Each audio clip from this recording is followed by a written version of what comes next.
Tukizungumzia fikra muhimu ya kitabu, hakuna mtu mwenye uthibitisho mzuri kuhusu kitabu hiki kama Dr. Donath Olomi kutoka taasisi ya AMED anavyosema. Nimekuwa mwalimu, mtafiti, mshauri kwenye tasnia ya ujasiriamali na kuendeleza sekta binafsi kwa zaidi ya miaka 25 sasa. Na napenda nianze kwa kusema kwamba kitabu hiki Kesho Yako ni Uthubutu, kilichoandikwa na Maida Waziri, ni mchango mkubwa sana katika ajenda ya kuendeleza ujasiriamali katika nchi hii. Kitabu hiki ni hazina kubwa katika ufundishaji, kwa sababu tumekuwa tunafundisha ujasiriamali lakini kwa kutegemea sana vitabu vya nje, kwa kutegemea sana visa mafunzo vya nje, na tumekuwa hatuna vitabu ambavyo vimeandikwa na Watanzania ambavyo vinaweza ikawa mfano mzuri na mwongozo mzuri kwa vijana wetu, lakini pia kwa wajasiriamali ambao tayari wako kwenye shughuli. Jambo zuri zaidi ni kwamba kitabu hiki kimeandikwa kwa lugha ya Kiswahili, kwa hiyo ni rahisi kusomwa na watu wote. Naomba nitumie nafasi yako mwanzo kabisa kuhimiza kila mtu, kila familia ijitahidi kuwa na hiki kitabu kwa ajili ya watoto, kwa ajili ya vijana, lakini kwa ajili ya hata sisi wa baba wa mama kusoma. Lakini vile vile hiki kitabu kitakuwa ni kitabu cha muhimu sana kuwepo katika shule na katika vyuo na katika maktaba za taifa kwa ajili ya watu kusoma, kuweza kujifunza kutokana na haya yaliyoandikwa, ambayo tofauti na tunavyofundishwa kwa kutegemea nadharia, kitabu hiki kinatufundisha ujasiriamali kupitia safari halisi ya ujasiriamali. Kwa hiyo tunaweza tukaona hatua kwa hatua changamoto, masomo, mbinu, na hii inatupa nafasi nzuri sana kama taifa kujenga uwezo wa kijasiriamali kwa kutumia hiki kitabu.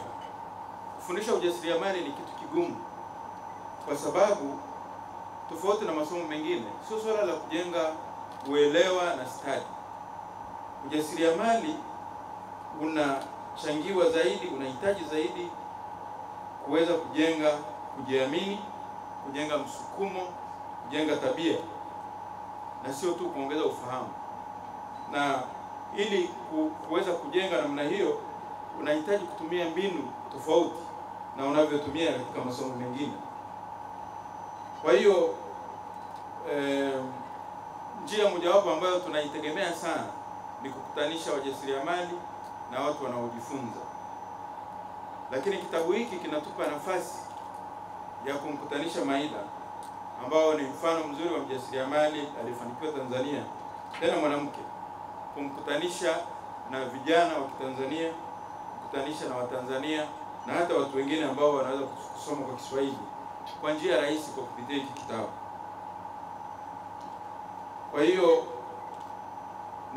Kwa hiyo tutumie hii fursa. Somo kuu ambalo nimeliona ambalo linahusu sana mazingira yetu ya Tanzania na vijana wetu ni ile hali au ukweli wa kwamba ujasiriamali unaanza na kile kinachowezekana kwako. Ujasiriamali uangalie kwamba sina nini, unaangalia nina nini, naweza nikafanya nini, naweza nikaanzia wapi. Kwa hiyo huu ni ujumbe muhimu sana na mzito, hasa kwa vijana wetu ambao tunajua sasa hivi kuna changamoto kubwa sana ya ajira, na wengi wanalalamika kwamba sina hiki, kwa hiyo siwezi kuanza. Lakini kwenye kitabu hiki tunajifunza kwamba unatakiwa uangalie naweza nikaanzia wapi ambapo kunawezekana kwangu. Sasa niseme baada ya hapo kwamba mojawapo ya sababu ya umaskini ni watu kutokutambua, kutofautisha thamani. Ndio maana wakati mwingine unakuta mahali kama watu hawajui almasi, wanaweza kuwa wanachezea bao na yale mawe makubwa ya almasi wakawa wanaona kama kero. Kwa hiyo mojawapo ya jambo linatuhitaji sana ili tuweze kuendelea ni kujifunza kutambua thamani na kuitumia. Na nasema hivyo kwa sababu kuwepo kwa kitabu hiki na kuwepo kama watu kama akina Maida ambao wako tayari kujitolea kuonyesha mifano yao na kutufundisha ni hazina kubwa kwa taifa. Lakini kuna watu wakisoma hiki kitabu wataanza kusema, huyu anajidai, huyu anajitangaza. Sasa wito wangu kwa Watanzania ni kwamba tujifunze kuacha hiyo tabia, tujifunze kuonyesha yaliyo mema, tujifunze kuwa mfano bila kujali, na tukiona mtu anajitoa kama Maida kutufundisha kwa maisha yake na mafanikio yake na mfano wake, basi tuenzi huo mfano. Wako watu nchi hii, bahati mbaya sana, ambao wanatizama watu waliofanikiwa kijasiriamali kwa jicho la wivu au chuki. Na kuna mtizamo bado kwamba watu wanaofanikiwa kijasiriamali pengine wamepata mali bila jasho, hawastahili kupata walichopata, labda wamenyonya wengine.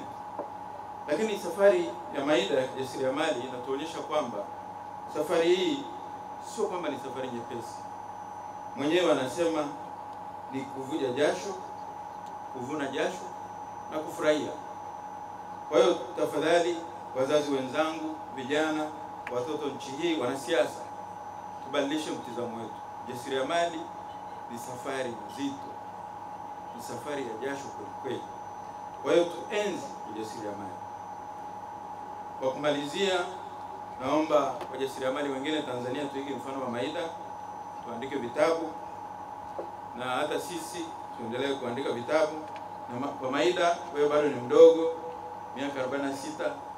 Kwa hiyo mimi ombi langu ni kwamba hili ni toleo la kwanza, basi siku zinavyoenda tunategemea uweze kutoa toleo la pili. Hongera sana na Mungu azidi kukubariki. Hayo yote yamo ndani ya kitabu cha Sauti ya Mjasiriamali. Kesho yako ni uthubutu. Wasiliana nasi kwa